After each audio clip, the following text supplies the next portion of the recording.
All right. Mr. Dave Bennett is in the house at Jill Butler Experience. All right. Super, super happy to have you on. My longtime friend of, I don't even know how many years at this point. I lost track of counting. We used to work together ages hmm ago, actually. But Yeah. Yeah. it was 2000.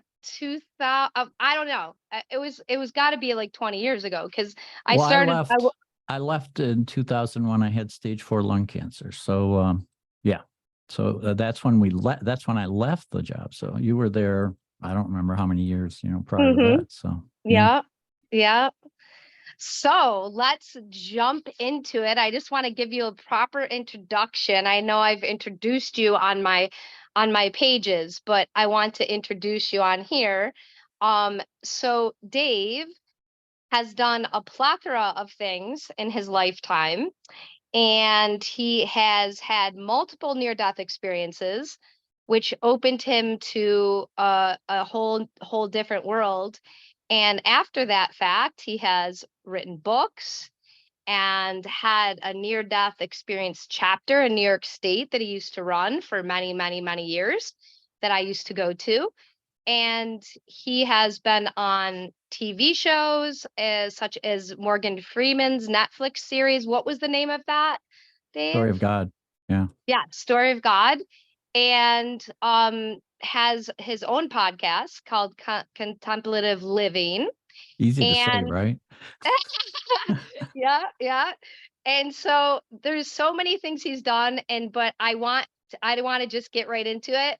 I just wanted to give people some background on how many things he's done, and I'm sure he's doing more things now that I don't even know about. He also builds wonderful altars. He's a woodworker, and there's many other things I'm sure. But I'm just gonna throw it over to you, Dave, and let's jump into your near-death experiences and what happened with those, and I'm just gonna just let you go. All right, Jill. Thanks for having me. It's a thrill to be here on your new podcast. I'm really thrilled. And my stepfather used to say, a jack of all trades and a master of none. That kind of explains me, I think. And I'm just a soul on a journey of self-exploration, and I like to share what I learn. So I'm a pretty simple guy when it comes down to that.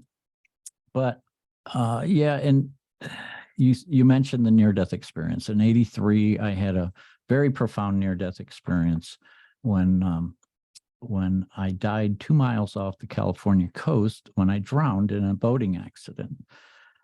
It was really, it was a night we shouldn't have been out there, because there were 25, 30-foot seas, and we were leaving the ship to bring some people into the harbor with the Zodiac, which is a small rubber boat.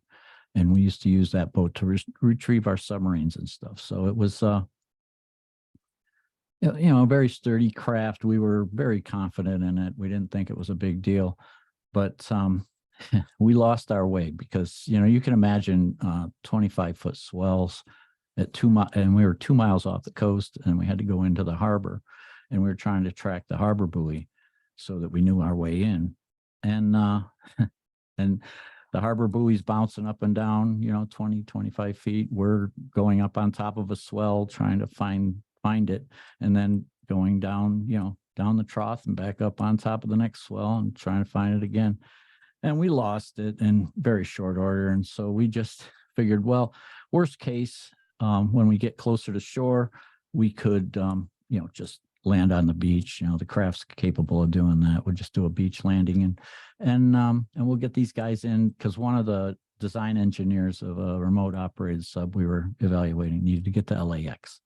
So we started heading in, and all of a sudden I was in the bow navigating, and there was a mate at the center console driving, and he drove us right off a 25-footer. We were actually launched and fell. And I yelled at him. I said, "Turn us about. We're in a really bad place."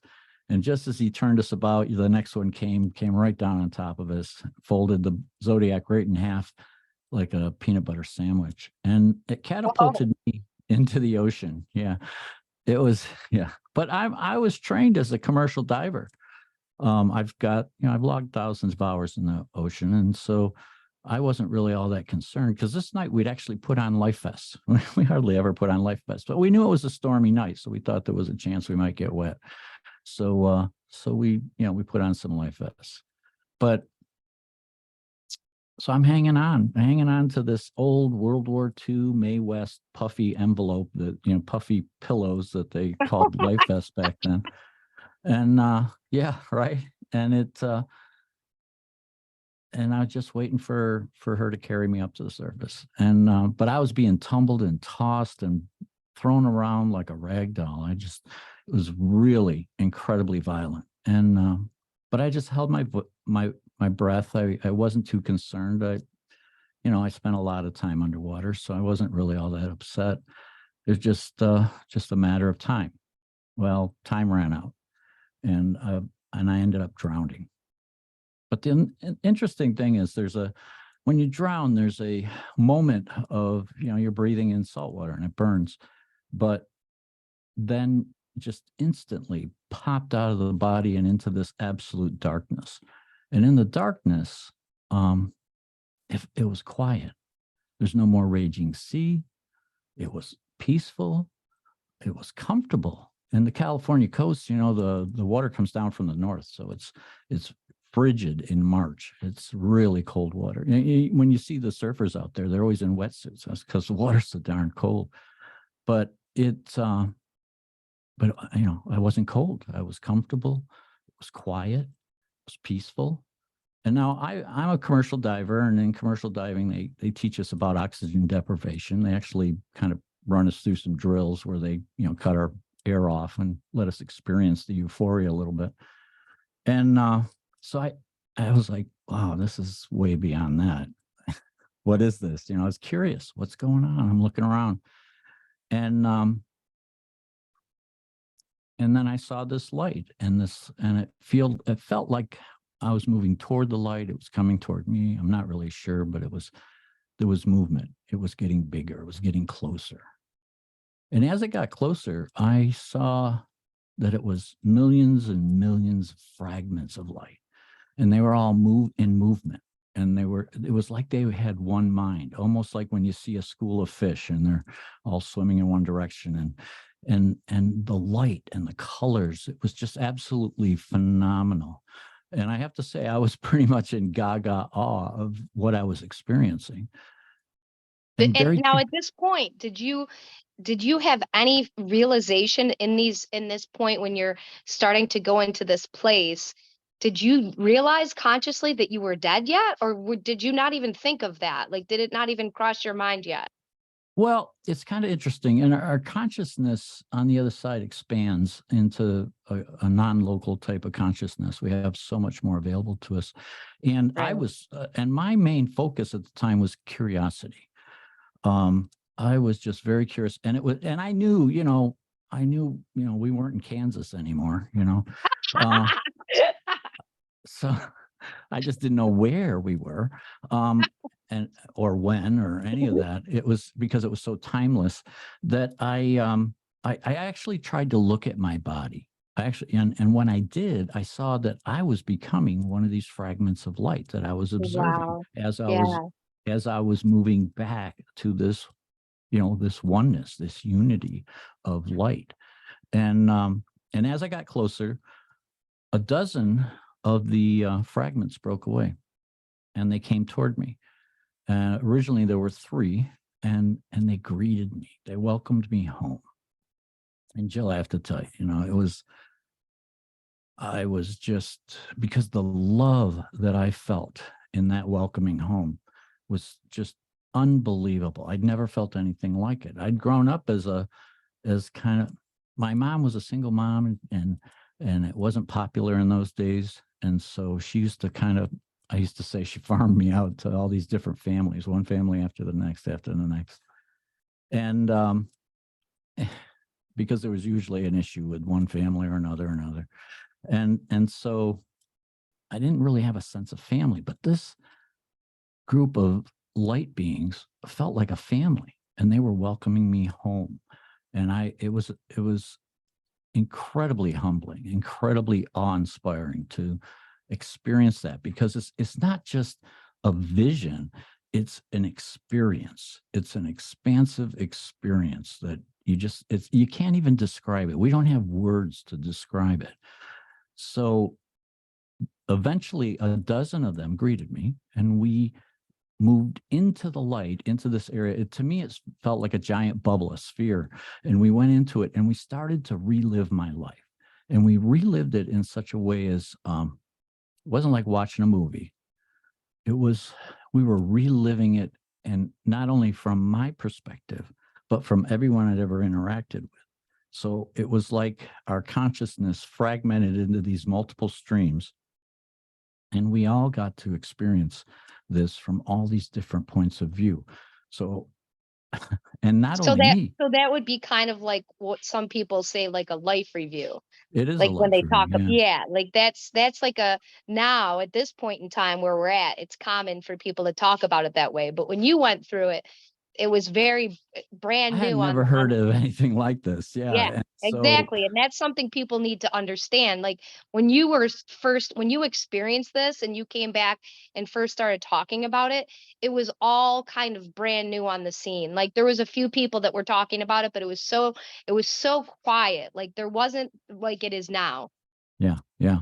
And it, and when I started talking about it, when you heard me start talking about it, that was probably a good 11 years after the fact. Which is Um, to me, yeah, it's and when I started to come to your meetings and be introduced to all the speakers you had, like Raymond Moody, there was so many wonderful people that you yeah, brought onto yeah, that stage. I just I was blown away to understand the subculture of this particular experience that you have had, I have had on some levels, so many people have had, but I didn't realize until me and you connected. And it's funny because we worked together, we never talked about this. And then one no, day I just go to a psychic festival local and I run into you, and I hadn't seen you for like X amount of years. And it was like, this reconnection of us, which there's right. no, there's no, it's not by accident. Everything happens for a purpose, and we're all from the same soul family. But it's just I didn't even back then, I remember thinking, wow, there's groups that talk about this. And I would talk to other people about it, and I'd be like, you have to come, you don't understand, like this is like unbelievable. And all the people that came through, like those people are writing books, had podcasts, were in movies. Like it's just like Eben Alexander, who was a neuroscientist. Yeah, I mean, he was debunking this whole myth and idea that, oh, when you die, your brain produces a chemical. He's like, I died from, meningitis of the brain. Like I was completely dead. Like right. there's no concoction. Like this is another experience from another realm. But Yeah, anyways, I yeah. digress. I just wanted to No, interject with you on that. yeah, yeah, it's amazing because yeah, there've been a lot of theories about what the near death experience is. Blackmore used to call it the dying brain syndrome, but she's since recanted and realized that it's more than that. And the research, there's been IANS is an organization, the International Association for Near Death Studies, has been around since the late 70s, early 80s, and they've been actively researching this for all these years, and over 45 years, and they have proven that it's still considered in the public eye and in the scientific communities, it's still considered a phenomena, but to the experiencers it's hyper real because And and the thing that is striking to me is it affects the amount of effects and the mhm, amount of changes that happen in an individual that has this. So like the experience itself is next level. And Right. that's like what we're talking about. But then after, and I know you're going to get to that, I'm kind of jumping to the further chapters, but after the experience, the amount of profound change in the individual that's had these experiences is like Yep. shifted them in ways that are like they're almost like it's almost like a new person, like a whole different person. But Yeah, because anyways, there are a lot of, and that's one of the telling things that research has kind of pulled out, is that the after effects are really telling as to, the scientists have a way of judging. They like to put everything on a scale, and they have the Grayson scale, which kind of tells them what is, what's a profound near death experience, what's a lesser type. And I don't like to use that because I really feel people that didn't die but had spiritually transformative experiences, they go through a lot of the same after effects, the same integration periods that near-death experiencers go through. So I just like to lump us all together and just call us experiencers, because I really feel that you don't have to die to have a very profound spiritual experience. And it does change your life. It changes your life in so many profound ways. And that is the telling thing, because if there's a couple researchers that I know, I've been a guinea pig at many research projects. And one thing that I learned through these projects is that, like, a hallucination does not have the lasting effects that a near-death experience would have. Things like that. And a DMT type of right, or drug. ayahuasca or I any, mushrooms, Well, whatever acid. ayahuasca is kind of different. It's a standout. I know a number of experiencers that have had very profound spiritual experiences on ayahuasca. So that one I kind of set to the side. But other and I have friends that just had drug experiences that changed their life. I'm not going to name names, but anyway. Good But idea. yeah, well, I don't have their permission to share their story. It's their story, not mine. Right. So But let me ask you, how did so you had how many near death experiences? Didn't you have three, or was it three, or was it three, more? three, Three. yeah. So I guess I would want to ask you a couple of things in regards to that. The first thing is, I would want to say, after your first one, how did you shift and evolve, and what happened to you? So let's start from there, because I really want the audience to hear not just about your experience, but how it shifted you. Yeah, the first one scared the heck out of me, I have to say. I was an engineer. I saw things in black and white, and suddenly I had this profound experience, and it showed me, in that life review, I got to see who I really was. I got to see how I affected people. I got to see how, because my modus of operation was, you cut your swath through life, which was very self-centered, self-involved. And that's who I was before this experience. But then I had the experience, and I come back, and the life review was so telling. And that love, that profound love that I felt there, was like nothing I'd ever experienced. So you start on a journey when you come back, but I told you, it's kind of scared me. So, and I couldn't share it with my coworkers and mates on the ship, because we did very dangerous work in those days. Underwater exploration was incredibly dangerous work. And so it was just something that death was a taboo subject. So I couldn't talk about that. But I did try to share it with my first wife. That didn't go well. It scared her. And so I didn't feel like I could share it with anybody. So I was trying to keep it to myself, but it scared me too. So I tried to put it away. I really tried to put it away. But the experience doesn't let you do that. And so I took what I felt comfortable with. In the life review, I got to see who I was. So I could accept, this is who I am right here, right now. And I can make myself into a better individual, and I can work on myself, and I can be better. And then tolerance. Before, like I said, I was very self-involved. So I didn't have tolerance for anybody else or any situation that I found myself in.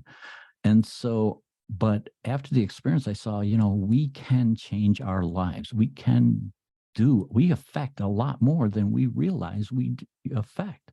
So I realized that I could be tolerant. Other people are going to cross my path, but they have the choices they make are the choices that they make. I may not agree with them, but I can be tolerant that that is their life, their choices. And then also, because I was a very prejudiced person before this experience, and then but that's the way I was raised. But then the third thing that I took from it was truth. Truth became vital to me after the first experience, because after seeing that life review, I got to see that there's a lot of times that we have our own personal truth, something that resonates within our heart that may fall outside of what's factual truth, because as an engineer, I saw things as black and white, but in this experience, I got to see, there's more to life than just the black and white, and I got to experience this and learn about truth in a very unique way, because when I came back, suddenly I had this higher sense of intuition. I started getting these downloads of information. Actually, when we were working together, I was putting it to use in in some of the projects that we were doing, because I would get information. And when it first presented itself, which was right away, I didn't trust it, because, it wasn't something I learned. It wasn't something that I had read or experienced in life. So I tested it. That's what a good engineer would do, is I would test it to see, how veridical is it? Is it something that I could rely on? And I found that, yeah, this information this intuitive information I was receiving was very, very Now, reliable. when you say that intuitive information that you were getting, it, so that would be considered to be like what your guides were, like whatever, like the At the external. time, I didn't know. I didn't You know at didn't the know what time. it was, but I was it didn't like know a what it voice was. It or was was it a just suddenly feeling a or knowing. It was just a suddenly a knowing? knowing and an understanding. I would know things.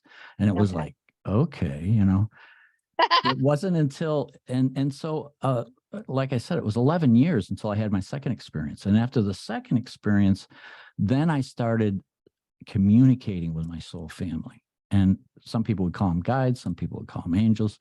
Right, right. I'm not big on labels. They're just, and I just lump it all together and call it spirit. So I would get the spirit communication, and it sounded like my soul family, because there were like 12 different flavors, and so they would, and each one had different strengths and different, capabilities. And so after the second experience, I started, and I had the So what second was the experience while we yeah, were what was working together, actually. yes, tell me let's talk about that. Let's talk about that second experience just so we can bring people into that next level. Yeah, I went on a retreat with a spiritual group that I had met in central New York. And we went out to Sedona, where I had grown up as a youth in my teens.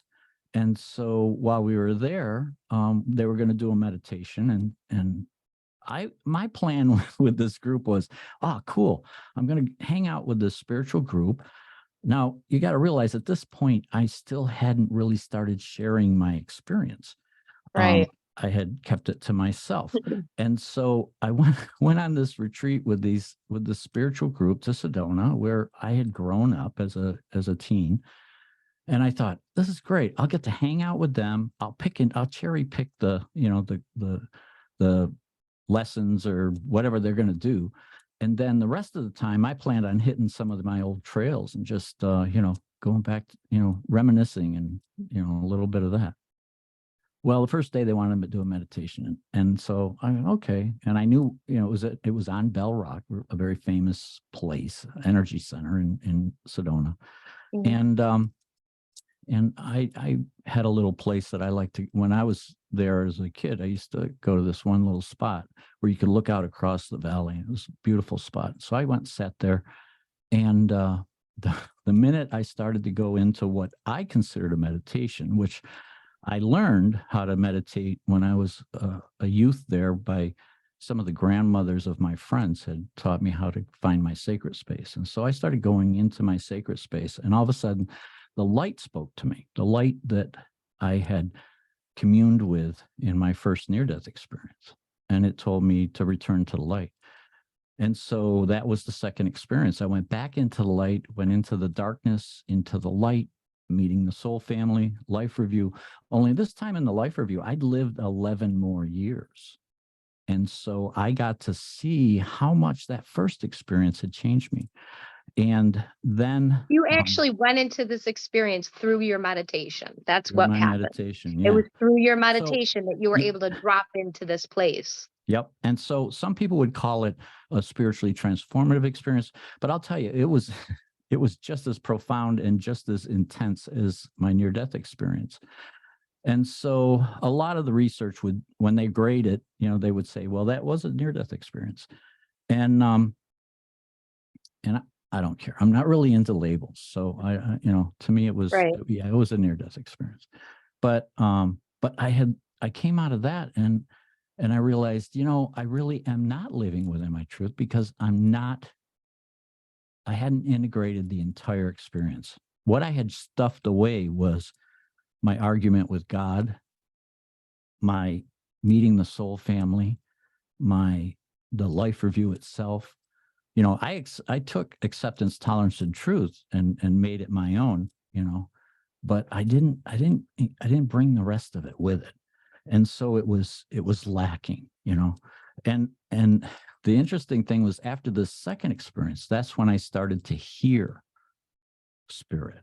That's when I started to hear it and receive more of, it wasn't just knowings anymore. It was visualizations and hearing and a lot more. So you kind of became clairaudient, even though I know you don't like to use boxes. You kind of were able to like tap into like other realms and communication with them. Not because you tried to, but because all of a sudden you almost, I would like to, it's hard to use words, but like you evolved into that, I guess I would say. I would say I allowed into it. Okay. Okay. Because it's a sincere choice that we make with our divine nature, that, okay, I'm open, I'm receptive, I'm willing to do the work, just use me gently. Use me gently. I like that. Use me gently. Because yeah, and the funny thing is those early years when we were really having that type of communication, I was using to be able, because our monkey mind likes to play with us.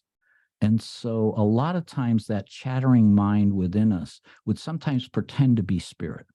Mm-hmm, mm-hmm, mm-hmm. And so I had to learn how to discern what was the chattery mind and what is spirit communication.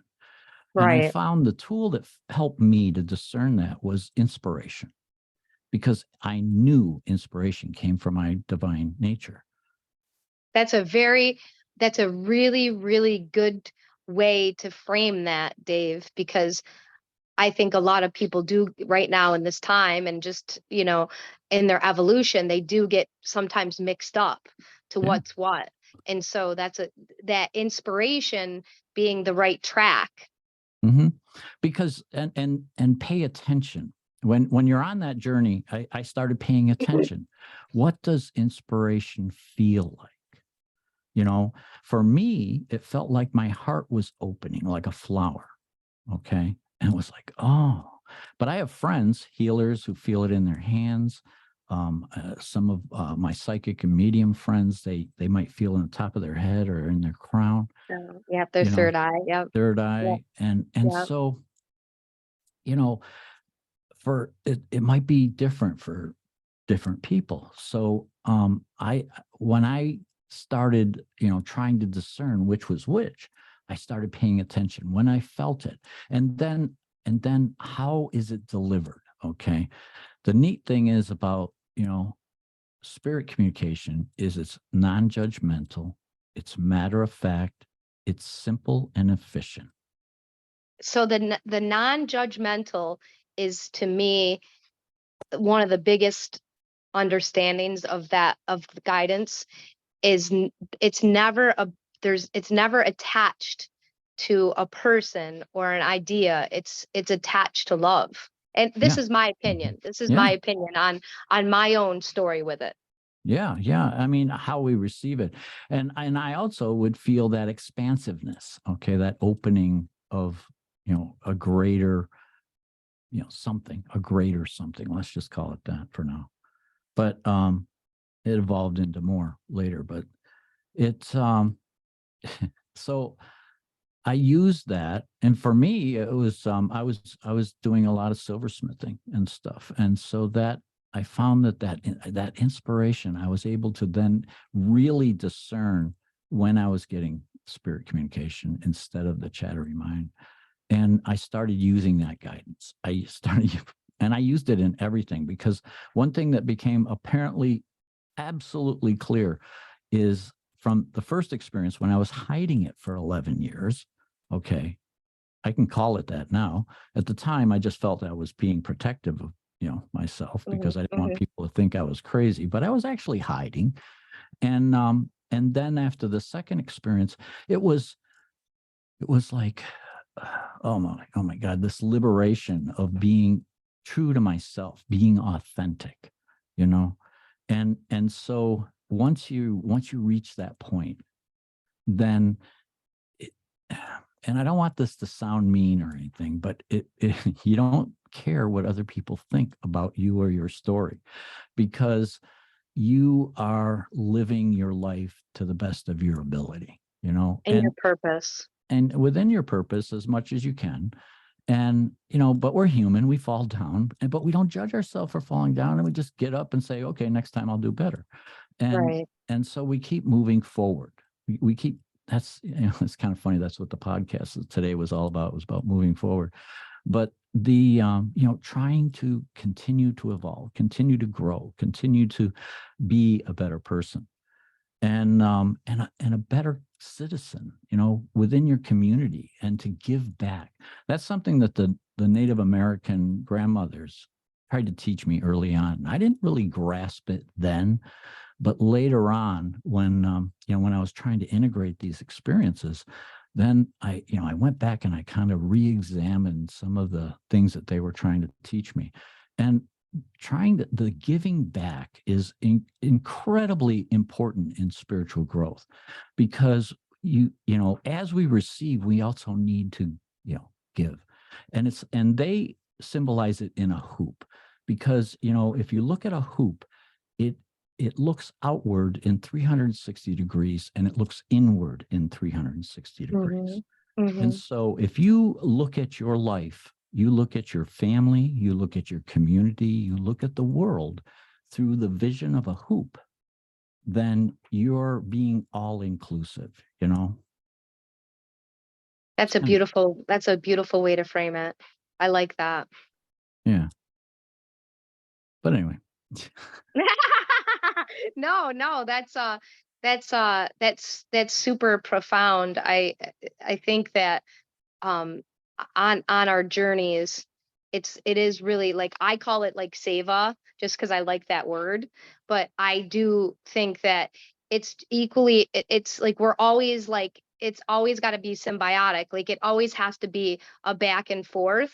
And if that isn't seamless, that figure eight isn't seamless, and how you exist, there's going to get a kink, and that's going to cause a problem. That's right. Yeah. Yeah. And we're human, and we're gonna,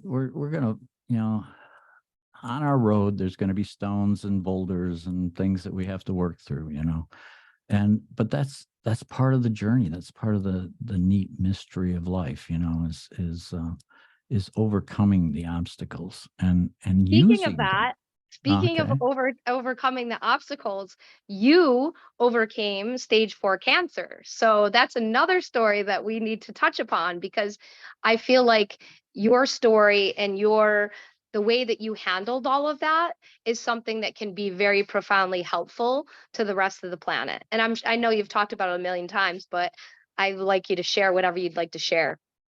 Yeah, actually, while I was working where we worked, in the dialysis programs, in central New York, I came down with stage 4 lung and bone cancer, and it was really bad, because the lung cancer had metastasized into my spine, ate away 2.5 bones of my thoracic, and the tumor couldn't support my spine any longer, and my spine collapsed. And I was actually in my office when this happened. And I was supposed to have a meeting with the director at the time. And then so I said, I can't make the meeting. And I said, I'm going to go up to the emergency room. And I walked up to the emergency room with a collapsed spine. I didn't realize it at the time. But I was in so much pain, all I could see was a red haze. And I was just in incredible pain. And when I presented myself in the ED, they immediately thought that I was having maybe a cardiac arrest or something like that. So they put a 12 lead on me and everything. And I was just like, oh, please, please, please, I need some pain medicine. I need something to, this is unbearable. I'm about to black out. It's so bad. And once they ruled out that I didn't have, I wasn't having heart issues, then they sent me for x-rays. Jill, I'm telling you. Oh, And ouch. it was like torture. It was like Oh pure my gosh, torture. I can't even imagine that. Because, they wanted to twist you this way and that way. And meanwhile, Ouch. I had a collapsed spine. And I won't go into it, but it was incredibly painful. But one of the interesting things that happened while in the ED was one of the nurses actually who was taking care of me was one of the nurses that worked with you while she was going to nursing school. And Oh, how interesting. and while I was there, after they did all the tests, and then they put me in a room, and I was in there, and all of a sudden I had this. It was, what deja vu is, right? Mm-hmm. Well, this Mm-hmm. was like deja vu on steroids. And then I realized I was remembering part of my life review, because Wow. not only did I see my life, but I also saw segments of my future. And so I started living this segment that I had lived in my life review. And so, Wow. That's so intense. I was laying there, and the nurse came in, and she had tears. There were just tears in her eyes. And she's like, Dave, the resident's coming in. He's going to talk to you about, what we found. And I'm like, okay. And I knew,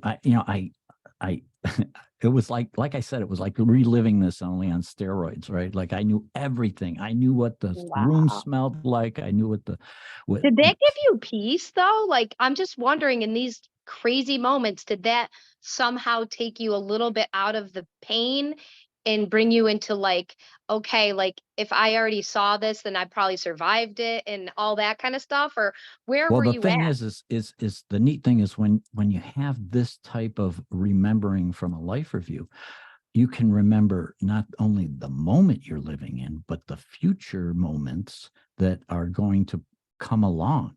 And so I knew, and I had full recall of everything, from my life review, because I'd been living with it for so many years. So I just didn't understand that this was the moment that I had seen in that life review.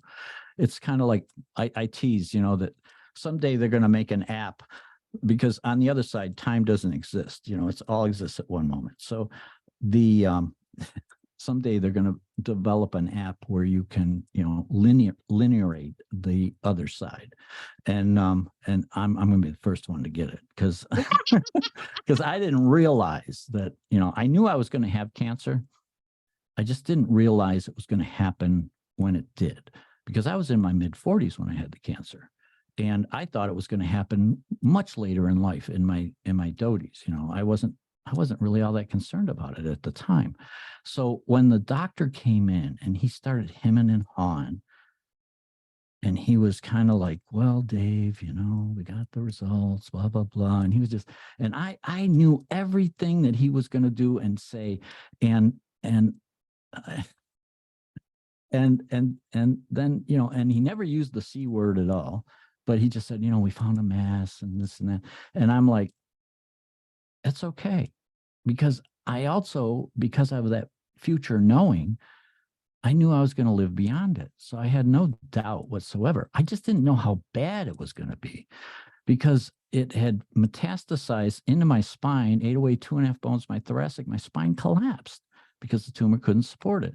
So, and then they continued with tests while they hospitalized me. And they found that I had lesions in my hip, my brain, my kidneys, and it was moving through my body very rapidly. It was very aggressive. And they only gave me 8 weeks to live. They told me, put your affairs in order. Here's some morphine, some Percocet. We're going to, get your affairs in order. And I was like, that's not what we're going to do. You No. probably freaked them out so much. I can't even imagine how you freaked them out. Well, even my coworkers, they were kind of like, everybody was coming into my room and they were saying, oh, Dave, I'm sorry. It was almost, this is why this wasn't the same kind of level experience as the near-death experiences, but it was a very spiritual experience because I had visitations with angels and while I was in the hospital and things like that in the oncology ward. It was amazing. And then there were people in the oncology ward that were dying. And I wasn't in their room, but we were talking, so on different dimensions, we were talking. Yeah.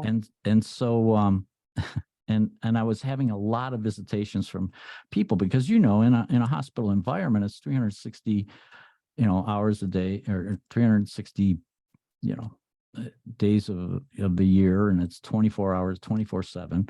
And so all the different shifts, I knew people on all the different shifts. Yes, you did. Because I was also the safety officer for the hospital. So I knew a lot of people in the hospital, and as an assistant director, you just get to know a lot of people. And so I had people coming in all different hours, and the nurses had to kind of move me next to the nursing station so as to keep an eye on the comings and goings out of my room. But it was kind of interesting because I was having extra visitations and I would ask them, well, did you see the nun that just left here? I don't know that nun. Who was that? And they're like, Dave, there's not a nun on the floor right now, and stuff like that. So for real? It was like that? Yeah, it was like that. Yeah. Wow. Yeah, That was like extra special. Like it was almost like you were like a celebrity in all the realms because of what you were being put through on the physical plane. Yeah. Well, everybody thought I was dying. And it was kind of interesting because, Elizabeth Kubler-Ross's theories, and the first stage of a really bad prognosis is denial, right? And and then you work through the 7 stages and finally come to acceptance. Well, I went right to acceptance because I had seen it in my life review, right? So I knew what was going to happen. I knew how it was going to happen and all of that. And so I was in acceptance, but everybody thought I was in denial because I was like, oh, don't worry about it. I'm going to survive this. And they all knew I was dying, So it was kind of a weird dynamic that was going on there because people would come sit on the edge of my bed and eulogize me. It was weird. And they would say, they would say things like, Dave, you did this and it meant so much to me and this and that. So it was like they were giving a eulogy, and it's like, and I was consoling them, like, oh, no, don't worry about it. I'm making it through this, and it's kind of interesting how people react to a severe prognosis like that. Some people come closer and become even better friends. And some people they just can't deal with it, and so they have to step back. Some of my best friends just disappeared from my life. It was weird. And then some of the friends that weren't so close suddenly became my new best friends. It was and because of all the spiritual experiences, I'd become more of an observer. Okay. And so I got to see this. I got to see the dynamic of terminal illness, terminal prognosis, and how people react to it, and how people come in and out of your life, and the energy exchange that you give during those. So it was kind of an interest. It was. I call it my third experience because I was seeing it more from a spiritual lens. Because up until that moment, I was going through a lot of personal turmoil at the time. I was separated. I was, and we were going through that. I just, suddenly, St. Joseph saying, okay, well, you can't come back to work. You're, we're retiring you. And which was a big part of my life, and then to have to deal with the cancer on top of it. So it was an incredibly on the physical realm, it was very stressful moment. But Yeah. on Yeah. the spiritual realm, the interesting thing is when you get a prognosis like that, the first thing that happens is you get this fog. Okay. And you're like, whoa, what is going on? But then there comes a clarity. When you realize that you are on the precipice of death, you're about to die, there's a clarity that comes because you understand what's really important, you know? And And you already had the other two experiences too. So three yeah, I was times a comfortable charm. with diamond. I was comfortable with dying if it was my time, but I didn't believe it was my time. I was very, very confident this was not my time. Did you actually at that time, because you were very vocal at that time about all of your experiences, did you actually try to explain to people that you saw? And did you get You like know, overall, how nobody did people really take heard that? me. No, nobody really heard me at that point. It was kind of interesting They because I thought was you were in denial. They just thought it was denial. exactly. They thought I was in denial, and I was trying to tell them that no, no, no, I'm going to survive this because I've seen it. And I You know, I've had conversations with people. I have a couple of friends that jokingly call me an oracle because I am able sometimes, quite often, more times than I talk about, see things, see potentials. And I talk about that. And it's weird because I don't talk about it a lot and I don't talk about it with many people because I do feel like when you talk about seeing the future in any way, shape, or form, people can't accept that. Like mentally, I mean, it's getting better. Like people are opening more and more and more, but I feel like there's just this closed off, like, no, that can't be possible. And but well, then when things are actually substantiate that you yeah. speak about, then it starts to be more accepted, I think. Yeah, it's interesting, Jill. You bring up a great topic because I've observed this a lot. The We all tend to listen through our own filters, you know, and our own journey, Hmm. because we as individuals, we view ourselves as separate individuals forging our way through life, which those of us that have had spiritual experiences know that that's really an illusion. Right. But but you got to realize everybody is feels this separation, feels this, and so they have to, everything that they weigh in life, when they listen to something, when they experiencing things, they weigh it through all of their life's experiences that have culminated into who they are in that moment. I know. And so I know when I share a lot of these experiences and stuff, especially with a live audience, um, people come up to me afterwards and they said, "Oh, you said this, and it meant this to me," and I'm like, "I know I didn't say that, but I don't say No, you're anything, a vessel. You were Yeah, open. You were just a but vessel. they were energetically picking up on something that a message they needed to hear, Right. and it was conveyed through some of the words and through some of the resonance that I was projecting in The the manner code. of the talk. Yeah. So yeah, it's kind of like, oh, that was meant for me. And I get that a lot. I get that a whole lot. And so I've really started to examine, when I speak, how much am I projecting?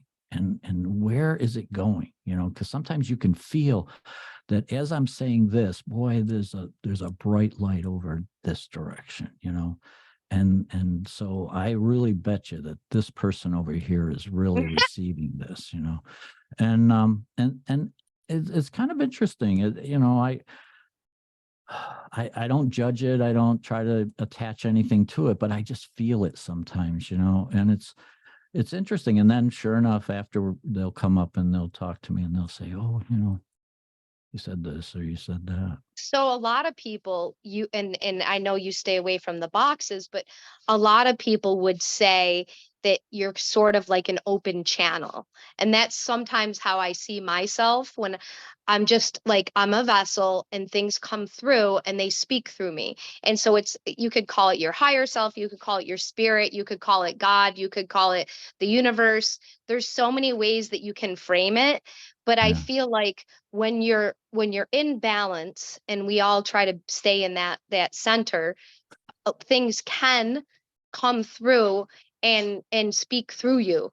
And I learned many years ago, I went to see a guru by the name of Sai Ma, who still is Yep. very present in the planet. And I had gone to one of her workshops, and she was talking to a whole group of us. There was probably, like, I want to say 150 200 people in a big large room, and she was talking to everybody separately. So she was speaking, but I was able to comprehend that what she was saying to me was just for me, and what she was saying to every other person at the same time was just for them. And I realized that's how existence is. And it was really profound when I had that experience, because I was like, wow, when Yeah. we're speaking, we may be saying one thing, but when it comes out to someone else, it's actually transmitting a code that's not anything to what we're even saying. It's something for them. And it's like, some people are very, that's their purpose, is their throat chakra is actually communicating. Like, there's a vibration in their voice alone that is transmitting to people. I mean, everyone, I believe, has it, but some people are like really, finely tuned with it. Yeah. Yeah. The person that really conveyed something like that to me was His Holiness the Dalai Lama. We were receiving the ways of the Bodhisattva from His Holiness, and there was a question from someone, one of the monks had asked him if he would be their guru, and he started into this explanation of how he's not capable of doing that in this lifetime, but that he could be a spiritual friend. And when he said spiritual friend, he looked up from the person he was talking to and eyeballed me. And I felt it when he said, I can be your spiritual friend. And so it was one of those moments in life that just resonates with you. It's like, okay, I was listening to this guy and he's talking, and he's a pretty amazing person, the most heartfelt person I think I've ever met in my life. And suddenly, he conveyed this energy that he can be a spiritual friend. And so I felt it resonate in my being. And I had a mentor who she was an experiencer. She talked about experiences before I did, and for years. And she used to teach a way of her name was Margaret Keene. She's passed, but she used to teach a way for people to have very small spiritual experiences that are similar to a near death, to an NDE.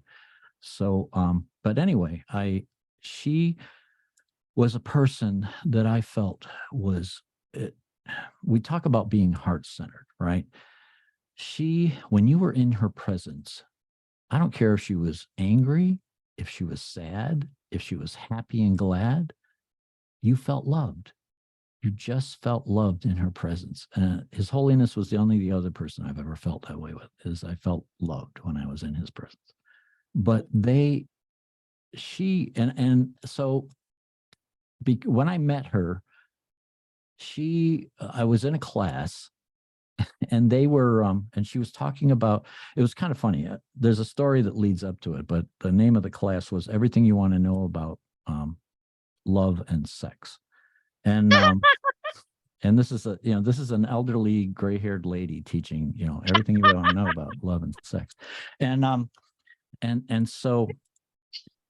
Really the class was about near-death experiences and living with that expansive consciousness, and that sort of thing.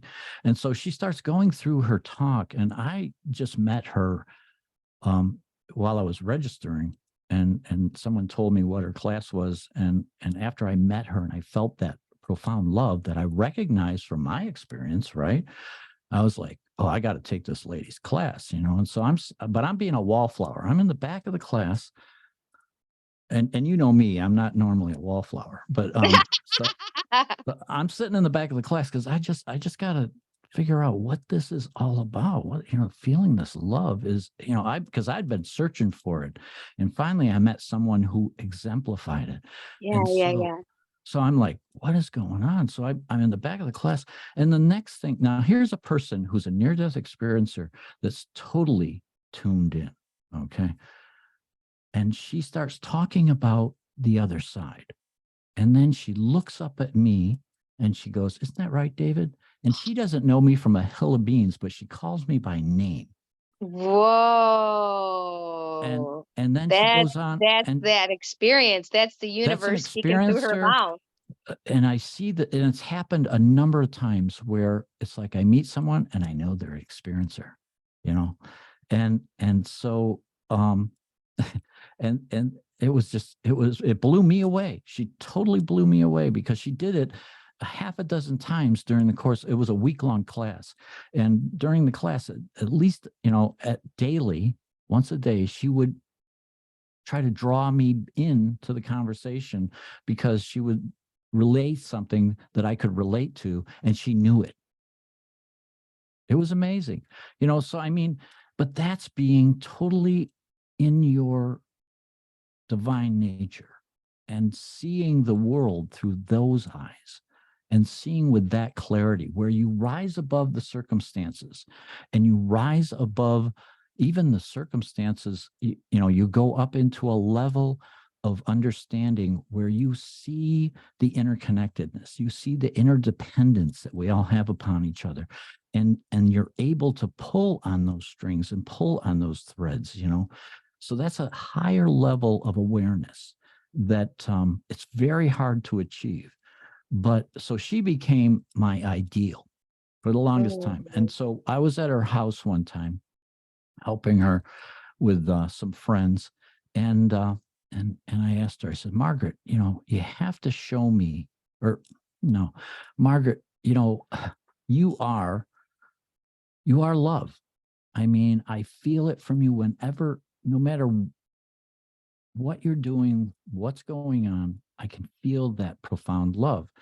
And I said, I want to become that myself. I want to move toward that. I want to move in that direction myself. And she just laughed at me. She just laughed at me like silly boy, really, really.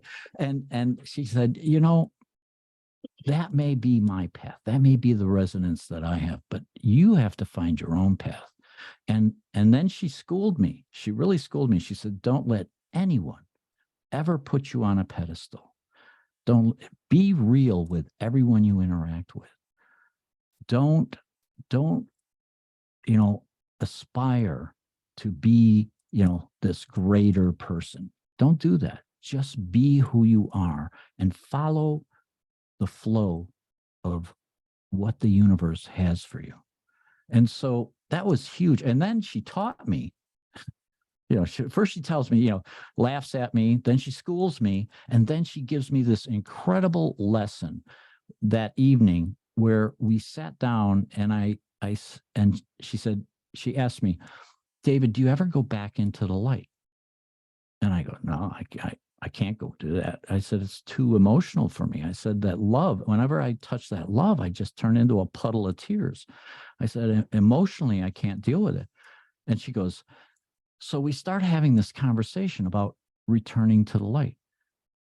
And in the conversation, we crossed the threshold and went into the light together.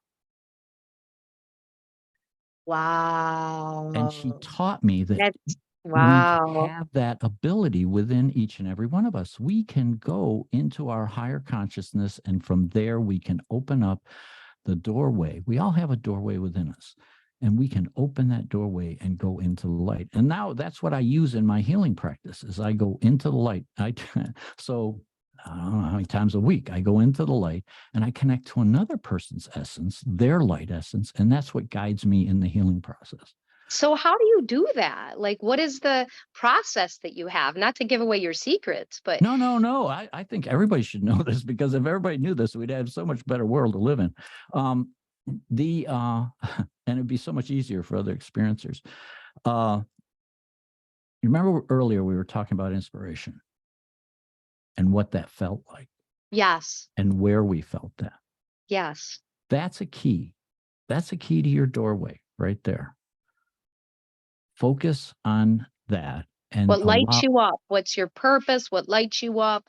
What Perfect. excites you? What makes you happy? What makes you joyful? Yep. Yep.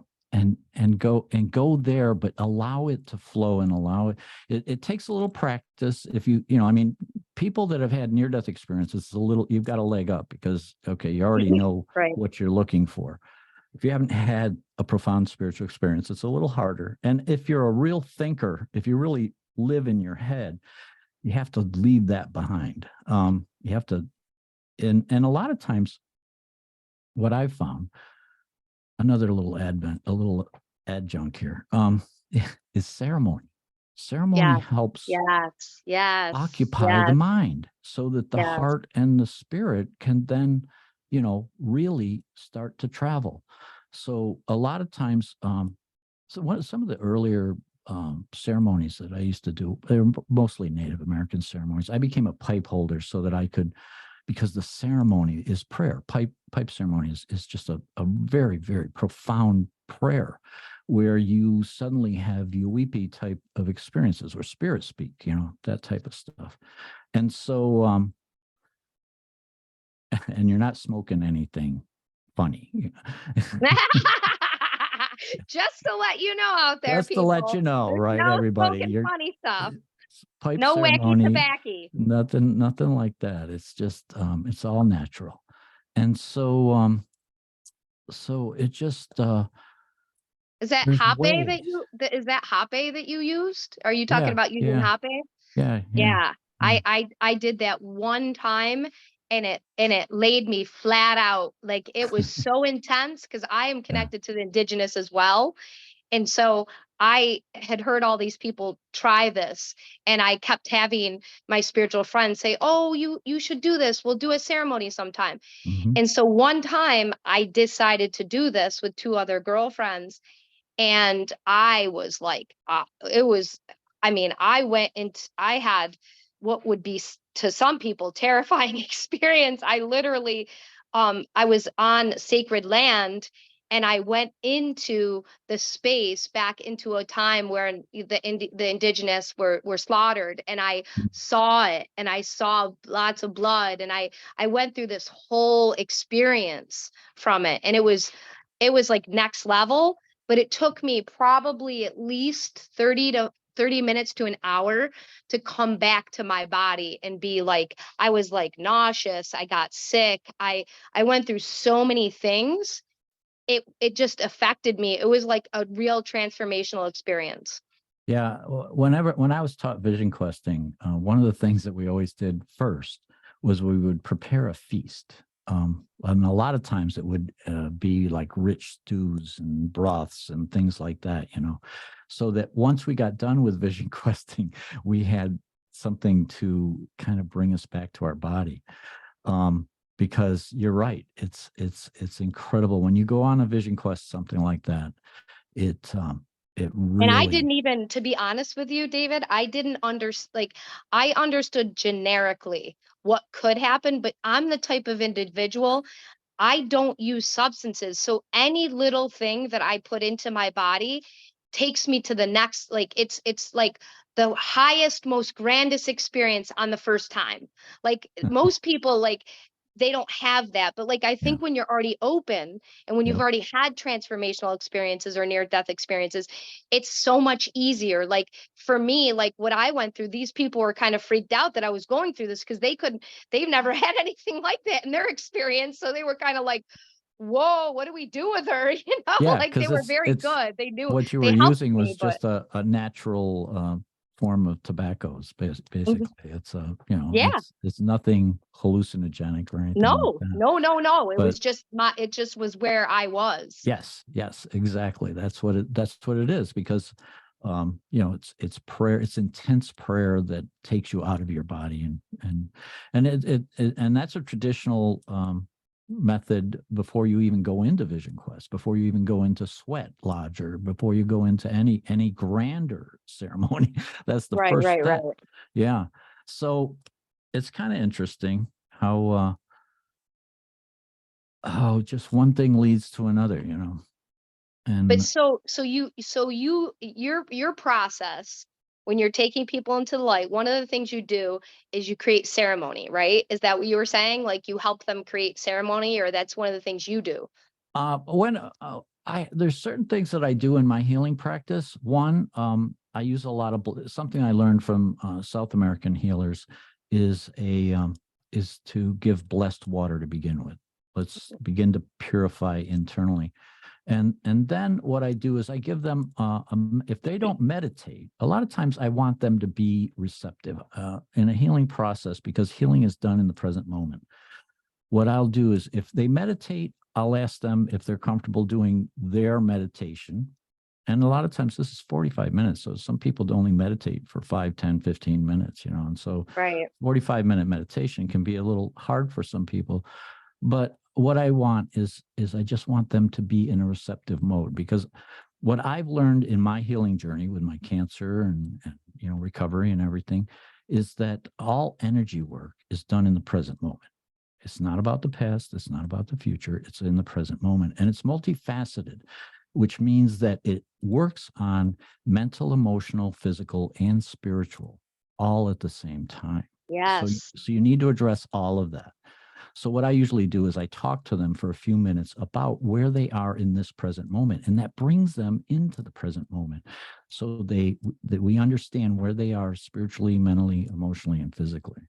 And Okay. then and so Perfect. they're in the present moment. And then I ask them to meditate in a way that they're familiar with, or if they're not a meditator, I'll give them an exercise and a mantra, and kind of explain the whole process about meditation, or about breath exercises and mantras and Right, things like right. that, to get them into a relaxed state where they're receptive, so that when I go into the light, and after communicating with them for just, you know, 10 minutes, we're talking about their present moment. And then when I go into the light, I recognize their light immediately, because we've already made that connection. We've been exchanging energy just in the Right. conversation. So I go into the light, I recognize their essence right away. And many times they're guides, angels, deceased loved ones. They're like, oh, hey, get out here, you know. So it's kind of interesting, you know. So yeah, my Yeah, healing. I haven't talked to you recently about the kind of healings that you do and how that all works. So it's super interesting. How long have you been doing that now? Since I had the cancer in Oh wow. 2000. So yeah. Wow, you've been doing it for a long time. Yeah. Wow. Well, yeah, and I have periods where I'm more involved and more right now I book up really fast right now. Now, do you do that? Can you do any of that virtually, or is that all in person that you're doing that? No, I don't do any in person anymore. Wow, for reals? For real. Yeah. How come I don't you don't post, like, you must I be don't so have to. full. You I don't have to. I was just gonna say, like, I've don't have never to. seen you post a single thing about it. So, I mean, I knew that you did it somehow, some way. We've talked Yeah. about it, but I totally didn't know from anything that you've posted. So that's incredible. So, But it's a wow. giving back. You know, I make it very affordable. I don't charge a lot of money, so I make it very affordable. But people come to my website, they find it there. On your A lot, website. yeah, Okay. a lot of people come to my website for a lot of different reasons, because I'm all over the internet. So, and I have thousands of followers. So, Yeah, yeah. You're just quiet. You're not you're I feel that I, I feel that, you know, organically things will evolve the way they meant to be. And I don't really feel like I need to push it. I and I like that. That's very actually, commendable. I my like wife, that a lot. my wife now taught me a lesson when I was going through the cancer, because I was kind of freaked out that, oh my God, I lost my job, you know, and, you know, how am I going to pay for all this and all that stuff, you know? And, Mhm. and she taught me that to allow don't worry about the finances. Allow the universe to supply and allow the universe to provide. And That's a very important message. yeah, That's something that I always want to hold space for, that idea, yeah, and just yeah, I think this time that we're in, this time period of existence, is very much in a more flowing divine feminine energy of like allowing instead of controlling. And like, I hate to use the feminine and masculine because it's all very separating and we don't want to do that anymore. And I realize that, but just for the availability to speak on it, it's just, even myself, like doing this podcast is part of me becoming more into the divine flow and less into control, and being more into an organic state of communication with people, and just, not I've been asked for a long time to do this kind of thing by a lot of people, and I just didn't want to do it. And this right now, the universe is like, do it, do it, do it, do it, do it, do it, do it. You have to do it. And I was yeah. like, And okay. you have to listen to that and honor that. One thing that Cindy taught me was whenever paying a bill, recite a little mantra. And she gave me this little mantra: God is my supply. God, yes, we need to As give props simple to as your that. wife too, And that because helped me. Cindy's, yeah, That really helped me to get past myself, to God is my allow supply. the universe to provide. God God is is my my supply. supply. So yeah, so Cindy is an awesome woman too, who has very many talents. She does tarot, she sells wonderful crystals, she does many things. She writes books, and she's your wife. Teaches at ARE. Yeah. That's something I'm not even aware of. Another thing to add to the list. Yeah. So Yeah. many, so many things. She's an She's amazing person too. she's Maybe one teaching day a I'll. summer school class at ARE this year. So, Oh, what and is she she teaching exactly? it's the ways of the mystic. Wow. Oh, that's really next level. Yeah. Yeah, I'd like to one day. I'm gonna reach out to her and I'm gonna say, "Hey, Cindy, Dave came on my podcast. Now it's your turn." Yeah. I'll see if I can drag her on here. We'll see. We'll see how it goes. Yep. So I guess the last chapter of wanting to finish and wrap this up is, I'd like to know, like, kind of where, like, after all these experiences and all these shifts and all these things that you've learned to your like present day moment, what do you think, where are you right now, like with everything, like with your life, with what you've learned, with the next level of where you want to go? Like, I want to feel where you're at. Yeah. I'm really happy with where I am. Um, and still life throws challenges and obstacles in our path all the time. It's part of being human.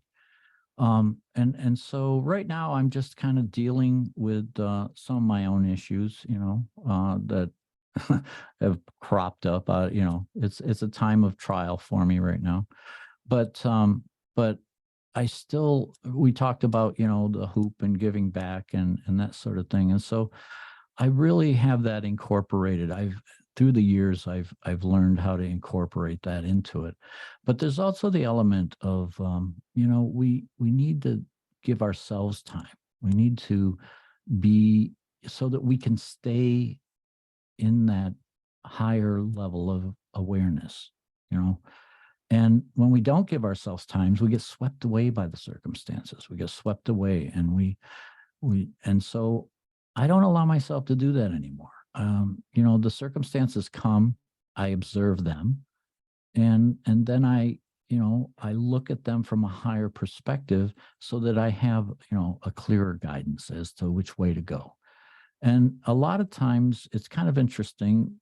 And the messages that I get, because I also have my weekly podcast on Sunday mornings, where I share a lot of, because I have a contemplative practice. My meditation practice is contemplative, meaning that, yes, I go into meditation, I go into the stillness, I go into the higher expanded awareness, but then I also pose a question to spirit, and we commune, and we kick it around. And so then at the end of that, in the morning, I take it and I distill it down to maybe a sentence or two.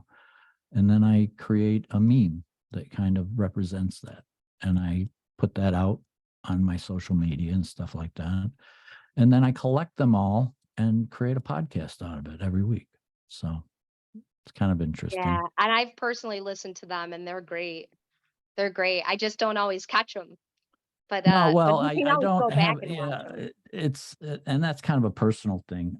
I do it at 8 o'clock Eastern time on Sunday mornings live on YouTube because I've gone to live, which is, it's kind of, well, if things happen, if there's technical problems or mistakes or whatever, who cares? That's just the way it is, and just work with it, but then I take them and I leave the YouTube up there, but then I'll put them into a program that will then disperse them out to audio files for Apple, iHeart, Spotify, all of them. So you can find my Contemplative Living is the name of the podcast, and you can find it, pretty much YouTube or any of the audio programs out there. I love the audio because you can listen to that while you're doing something else, and just let that resonance of what, That's what I tell people, like, because sometimes people say, well, I watched some of it, or I didn't get a chance, it's long or whatever. And I say, well, you could do it when you're walking, you could do it when you're cleaning your house, you could do anything, in your ear pods, whatever. Like, there's all kinds of ways that you can listen to it. Like, I feel like podcasts, it's nice to do the where we're talking to each other and we could see each other, but not everybody, like we said before we came on, everybody has the availability to sit in front of a screen, and that's okay too, because they can just listen either yeah. way, I try to either keep, way. my podcasts are only 15 minutes long. I'm I like serious. I know, and for a lot of people that works. I Yeah. like the longer format because I feel like the longer formats, at least for me, with the people I'm trying to interview, I can get more in the depths of things and I can tell a bigger story. And I feel like for a lot of people that might perhaps need that or want that, it's good for them because Yeah. I tend to watch longer ones. So then I'm like, well, that's probably what I need to make then, if that's what I'm drawn to. So, but I don't know, like, I kind of feel it out for each person, and I give people options, and I try to keep it roughly the same. So, I'm doing the same type of, format. But I'm so appreciative, Dave, that you came on, and I really feel like there's so much that you've gone through and so much you've given. And personally, I know that you're a very humble man and you don't like to take too much thanks, but you personally have helped me a lot on my journey, especially the beginning of it, when I was first really stepping into wanting to, like you said, we kind of push it down. We don't want to accept it, or we don't think people will believe us, or we don't think people will listen to us. And so, like, I was in that stage right about the time I started going to your near death meetings. And so me watching you and listening to you, and you being a friend of mine, really helped me develop myself and go deeper into my purpose. And so, I really personally thank you. And I was so excited when you said that you would come on, because I was like, oh my gosh, this is one of my teachers, one of my mentors. So I was like so excited to have you on. And if you wouldn't mind, I'd like you to come back some other time. Like, let's do Sure. another, maybe in a few months or whatever, when, I'll invite you back on and you could come back on, because I think that honestly, an hour, 2 hours is not enough, Dave Bennett. Like, there's too much. Your story is too big. I mean, you didn't even mention that you have books out too. Like, you have No. No. books. Yeah. Yeah. I mean, you can find all that stuff on my website. So Dharma Talks is kind of dharmatalks.com. That's the portal of everything Dave. Everything, Dave. Yeah. It's going to be your next podcast. Yeah. Everything, Dave. I like that. That's cute. Yeah. Yeah. So you could definitely all find him there, and I highly recommend going to, find as much of his stuff that you can. He is a plethora of information and such a heartfelt spirit. And so I thank you, Dave Bennett. Well, thank you, Jill, for having me. This is fun. Yes, it was super fun. And I appreciate you. And I'll be in touch with you for a number 2. Okay. Okay. All right. God bless you. Bye. Bye.